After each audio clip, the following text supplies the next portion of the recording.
Visha and Jisha, who are the founders of Eternal Flames. പേരിൽ തന്നെ നമുക്ക് മനസ്സിലാക്കാം എന്താണ് അതെന്ന് പറഞ്ഞിട്ട്. Your journey with eternal flames അതെങ്ങനെയായിരുന്നു എന്ന് പറയാമോ? 2023 സ്റ്റാർട്ട് ചെയ്തത്. നമ്മളൊരു കസ്റ്റമൈസ്ഡ് ഗിഫ്റ്റിംഗ് പർപ്പസിനുള്ള ക്യാൻഡിൽസ് ആയിട്ടാണ് നമ്മൾ സ്റ്റാർട്ട് ചെയ്തു. പിന്നെ ഇപ്പം ഇൻ സ്റ്റോറുകളിൽ വെച്ച് തുടങ്ങി, റിലീജിയസ് സ്റ്റോറുകളിലും ഇപ്പോൾ കല്യാണിൽ വെച്ചു. ക്യാൻഡിൽസിന് നല്ലൊരു എക്സ്പോഷർ കിട്ടി കല്യാണിൽ വെച്ചിട്ട്. ഇൻ സ്റ്റോറും ചെയ്യുന്നുണ്ട്, കസ്റ്റമൈസ്ഡ് ആയിട്ട് ക്യാൻഡിൽസും ചെയ്ത് കൊടുക്കുന്നുണ്ട്. മോൾഡഡ് ക്യാൻഡിൽസ്, ജെൽ ക്യാൻഡിൽസ്, പല വെറൈറ്റികളും നമ്മൾ ചെയ്യും. ജാർ ക്യാൻഡിൽസ് ഉണ്ട്, എല്ലാ ടൈപ്പ് ക്യാൻഡിൽസും ഉണ്ട്. മെയിനായിട്ടുള്ളത് നമുക്ക് ഈ പറഞ്ഞ മാതിരി റിട്ടേൺ ഫേവേഴ്സ് നന്നായിട്ട് നമ്മൾ ചെയ്യുന്നുണ്ട്. ഈ ബാപ്റ്റിസം, ഹോളി കമ്മ്യൂണിയൻ, വെഡിങ് അങ്ങനത്തെ ഫംഗ്ഷൻസിനുള്ള റിട്ടേൺ ഫേവേഴ്സും നന്നായി ചെയ്യുന്നു. So basically concept of candle തന്നെ മാറി. പണ്ട് ക്യാൻഡിൽ എന്ന് പറയുമ്പോഴത്തേക്കും ഒരു മെഴുകുതിരി അത് മാത്രമേ ഉണ്ടായിരുന്നു, നമ്മൾ പള്ളിയിൽ വെക്കാനും. അതെ, ആ കോൺസെപ്റ്റ് മാറി.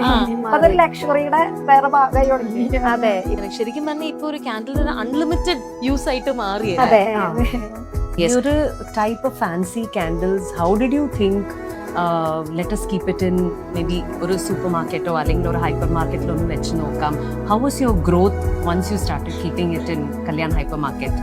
നമ്മൾ ആദ്യം ജസ്റ്റ് ഫേസ്ബുക്കിലും ഇൻസ്റ്റാഗ്രാമിലും കൂടിയാണ് പ്രൊമോഷൻ കൊടുക്കണ്ടായിരുന്നത്. അപ്പോഴാണ് നമുക്ക് വന്നിട്ടുള്ളത്. പിന്നെ നമുക്ക് തോന്നി ജസ്റ്റ് സ്റ്റോറുകളിലേക്കും കൊടുത്തു തുടങ്ങാം, ഇങ്ങനെ എന്ത് മൂവ്മെന്റ് അറിയാം. എൻക്വയറി നന്നായിട്ടുണ്ടായിരുന്നു. അതുകൊണ്ടാണ് നമ്മൾ സ്റ്റോറിൽ വെക്കുന്നതിനെ കുറിച്ച് ആലോചിച്ച്. പിന്നെ മാം ഓൺ ദ സ്പോട്ട് ഓക്കെ പറഞ്ഞല്ലോ. Again, this is an aspiring product. ഇതൊരു immediately you will buy it. ഒന്ന് aesthetic value ഒന്ന് കൂട്ടാൻ വേണ്ടി you will buy it. ആ സെന്റഡ് ക്യാൻഡിൽസ് ഒക്കെ ഇവിടെ വരുന്നേ ഉള്ളൂ. അതായത് പുറമേ ഇരുന്ന് വരുന്നവരാണ്, ഔട്ട് സൈഡ് ഇന്ത്യ ജീവിച്ചിട്ട് ഇവിടെ വരുന്നവർക്കാണെങ്കിൽ അവർക്ക് അതിന്റെ ഒരു കോൺസെപ്റ്റ് അറിയുന്നുണ്ട്. നമ്മൾ സെന്റഡ് ക്യാൻഡിൽസ് ചെയ്യുമ്പോൾ അത് എസെൻഷ്യൽ ഓയിൽസ് വെച്ചിട്ടാണ് ചെയ്യണത്. അപ്പോൾ കുറച്ച് കോസ്റ്റ്ലി ആയിട്ട് വരണം. ഇവിടെ എല്ലാവരും ഫ്രാഗ്രൻസ് വെച്ചിട്ടാണ്, ഫ്രാഗ്രന്റ് ഓയിലുകളാണ് യൂസ് ചെയ്യുന്നത്. എക്കോണമി വൈസ് ഓക്കെ ആയിരിക്കും, പക്ഷെ അത് ബേൺ ചെയ്യുമ്പോ ഹെൽത്ത് വൈസ് ഓക്കെ അല്ലതല്ല. കംപ്ലീറ്റ്ലി നമ്മൾ സോയ് വാക്സ് വെച്ചിട്ടാണ് ചെയ്യുന്നത്. അതും ഒരു എക്കോ ഫ്രണ്ട്ലി ആണ്, വാക്സിൽ പാരഫിൻ മാതിരി അല്ല. അപ്പൊ അത് ബേൺ ചെയ്യുമ്പോഴും ഇപ്പൊ കുഞ്ഞ് കുട്ടികളൊക്കെ ഉള്ള വീടുകളാണെങ്കിൽ പോലും അതിനൊരു നെഗറ്റീവ് സൈഡ് ഇല്ല, അതിന് കുഴപ്പമില്ല. You must be the business sisters അല്ലേ നിങ്ങളുടെ ഫാമിലി ഗ്രൂപ്പ് ഡിസ്കഷൻ? അതെ, വേറെ ആരും ഇല്ല.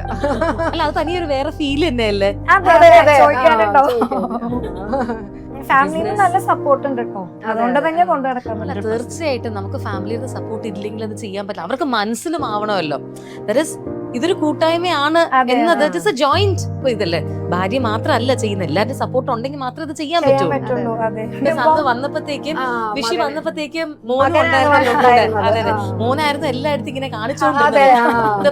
ആക്ച്വലി ആ മോന്റെ മുഖത്തുണ്ടായിരുന്നു ആ ഒരു proudness, mother is doing something എന്ന് പറഞ്ഞ ആ ഒരു പ്രൗഡ്നെസ്.